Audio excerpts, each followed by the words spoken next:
Okay, so this is my latest drawing. It's a scene from a movie called Sweet November. It's a scene on the tram. I just thought it caught my eye, so I decided to sketch it using charcoal mainly, and of course woodless charcoal. It's quite nice for detail. Mainly my primary medium for this drawing here is charcoal Rembrandt Lara, as you can see over here. Okay, and then of course my usual suspects. I use Creature Color charcoal obviously over here, and then there is the Carbon Hard and Carbon Light. Carbon is brilliant.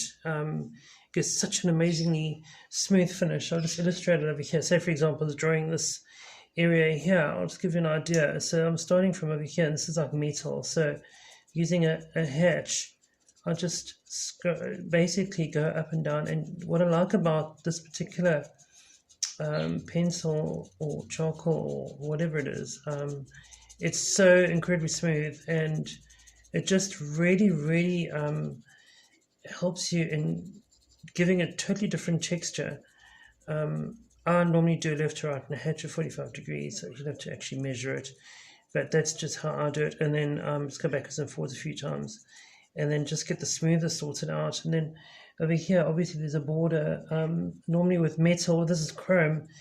It reflects sort of up and down, so you try and imitate using this. But I find that this particular pencil carbon is brilliant. It really does well. It's like almost like graphite, but it's like a chocolate effect. Also, it's matte. It doesn't reflect the way that graphite actually does. Any sort of graphite based medium tends to reflect light a bit irritatingly, especially when you try and photograph, reproduce it or whatever, and hold up to display. It does it. I find that carbon tends to react very much the way that charcoal does, but it's a lot smoother. I prefer, and of course, woodless charcoal over here, this hard, is quite handy, especially for working with areas like that. It just really gives a different look and feel altogether. It really is nice. Like this dark area, this guy's hair, normally what I would use is Rembrandt Charcoal Soft. You can use any make. Essentially, I like Rembrandt.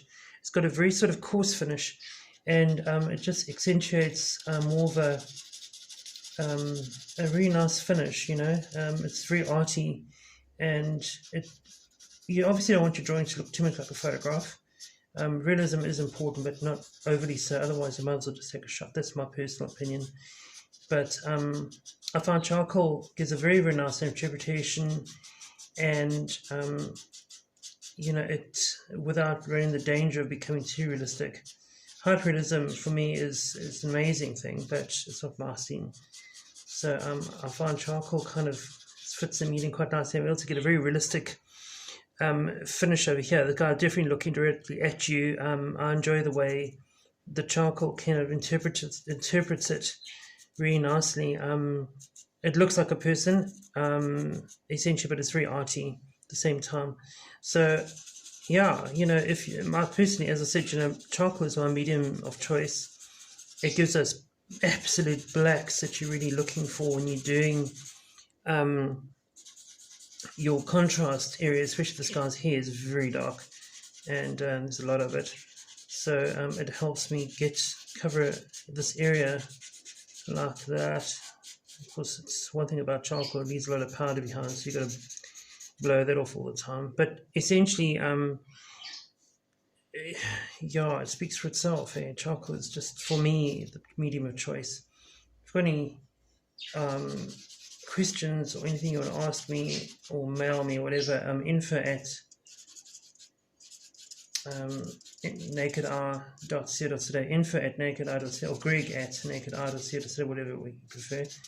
Or go to my website, nakedeye.co.za, or follow me on my Facebook, Naked Eye Art, and Instagram, nakedeye_art, because Naked Eye Art was taken by somebody else. I'm sure exactly what they were thinking. But anyway, so hopefully this has given you some kind of idea of my technique, and hopefully it'll inspire you to make use of this medium as well. Okay, thanks for watching. Cheers.